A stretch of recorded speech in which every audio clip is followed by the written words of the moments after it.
You know, it's all over the news now. Some poor bastard accidentally hit the wrong damn button and set off an alarm that scared the crap out of most of the Hawaiian Islands about the potential nuclear strike coming from someplace.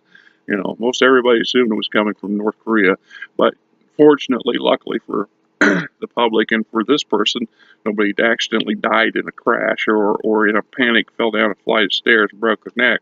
Uh, this individual didn't sit there with a stupid grin on his face, looking at his buddy Darren, saying, "Are you double dog daring me? Are you double dog daring me?"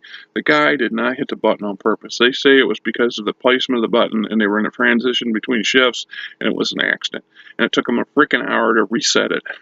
Well, there's reasons for that. I mean, there's a legitimate reason and need for this damn thing, and if you got it, you don't want to, be in the middle of trying to reset the thing when the real thing happens.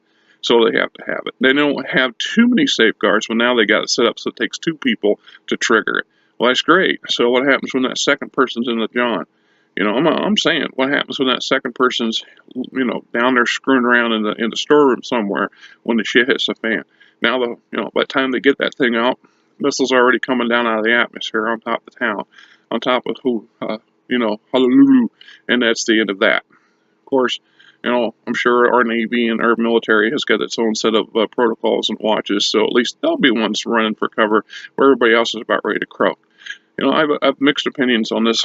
You see it in the movies. I've heard about it since I was a kid because, I'm from the I'm born in 1966, so I don't have the memories of the duck and cover and hiding under the damn book desks like my parents did, or my mother did. My dad's from a little older generation. He actually served in Korea as a Marine, so he was 20 years older than Mom. But same principle. Everybody tried to protect themselves from the Great Bomb, even though everybody knows the lion's share of the people, you're going to die. A bomb drops on your city, you're gone. It's either going to obliterate you in the initial contact, or the overwhelming radiation after effects going to cook you. And if it don't cook you right away, it's going to cook you in a short period of time, and your life is numbered. So unless you're already in a freaking bunker, 20 feet, 30 feet below, and when the fallout hits, because the impact center, you're still toast. We're not talking Hiroshima here, folks. We're not talking little punk nukes either. We're talking these granddaddy city busters that were designed from the get go to wipe out an entire residential population of millions. So knowing about it coming, great. All right, so we can duck and cover. We can try to find a place to hide. And then they go on and on and on in the news yesterday about, oh, well, ideally you want to get down to the deepest basement of the biggest building you could find, and blah, blah, blah. Meanwhile, you see pictures of that scared, terrified father and mother lowering their little girl down a damn manhole cover. Is that going to protect her? No, it's not. Maybe if they're 5 miles or 10 miles away from the epicenter of the damn strike, but truth is, what then?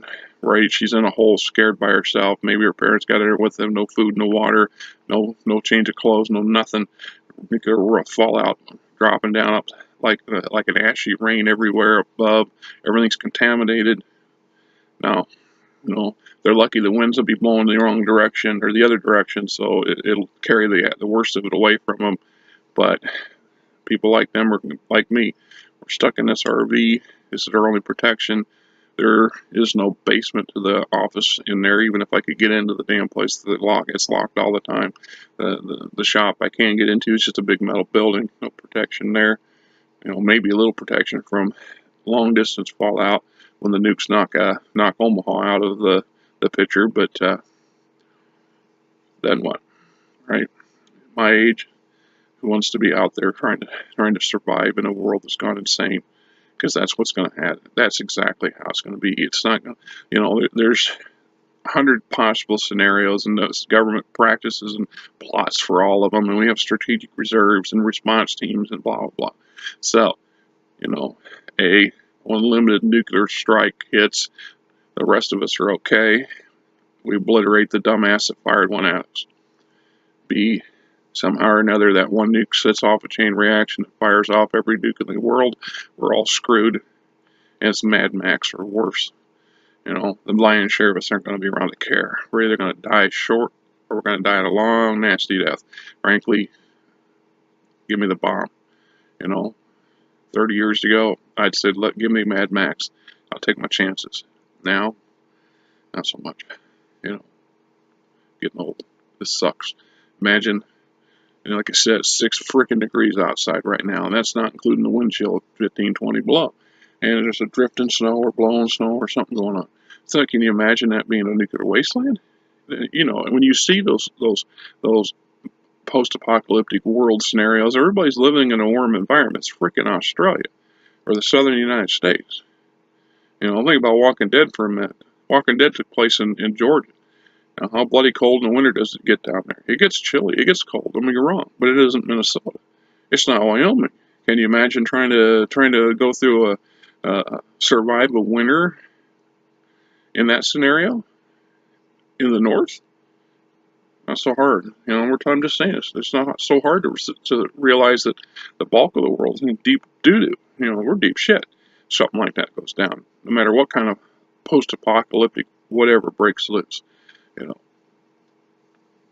What do you do? So they punish this guy. This guy's a career, government employee. He's just a bean counter. Some guy he's sitting at a desk just terrified. He just crapped all over his family's future and his retirement and everything. And so I imagine somebody says, okay, just keep your head down. Don't talk about it. They transferred him to another job. Yeah, they got him in a closet someplace, respackling brick foundations in the basement of government buildings or something. Keep your head down. Don't take lunch. Don't tell anybody. It reminds me of, matter of fact, no offense, Dad, I'd just do him one, pack him and his family up, move them off to the other side of the country because it'd be better off. Remember, if those of you remember the poor bastard who caught the fly ball at the Cubbies game, cost the Cubs the World Series or whatever it was, it was a huge thing, and that guy got death threats, and he didn't do anything different or wrong than anybody else would have done when the opportunity came. It's a tradition. Reach out and try to snag the damn ball if you can get it. And he got it, and it cost the damn Cubs the game, right?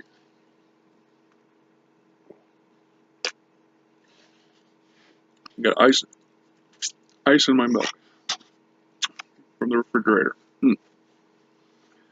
Got so cold here the other day, refrigerator shut off and the freezer starts to defrost. And I'm thinking, geez, the freezer's broke. Turns out that the damn freezer's thinking it's too cold to be running. Why should it be running? Go figure, right? Your refrigerator's warmer than the interior of your vehicle, your house, and that tells you how freaking cold it is.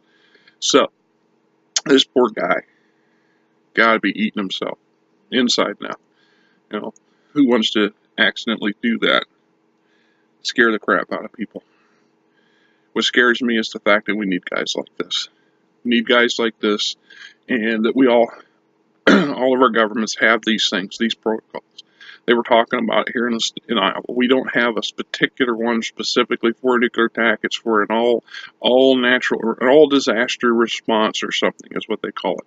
So everything from a massive nuclear attack to a hurricane, which will never get here, to a slew of tornadoes, which do happen here. So it's the same damn shit, same damn button, same damn kind of alarm. You just don't know what it is when they fire it off. You just have to wait for the news to start freaking out and telling you to duck and cover. Climb under your table. Will it protect you? Sure. Yeah, they admit that. Sure, get under the damn desk. Get under the table. It'll protect you from rocks and bricks and building material draining down on your head as your house collapses around you. But from the nuclear fallout, not so much. From the actual explosion, if you're close enough, it ain't gonna matter. Ain't gonna matter. It's the 1950s all over again, my friends. History repeating itself. Different and terrifying ways. Just something to think about, right? What have we done wrong, or we've been doing wrong that's leading us back down this path?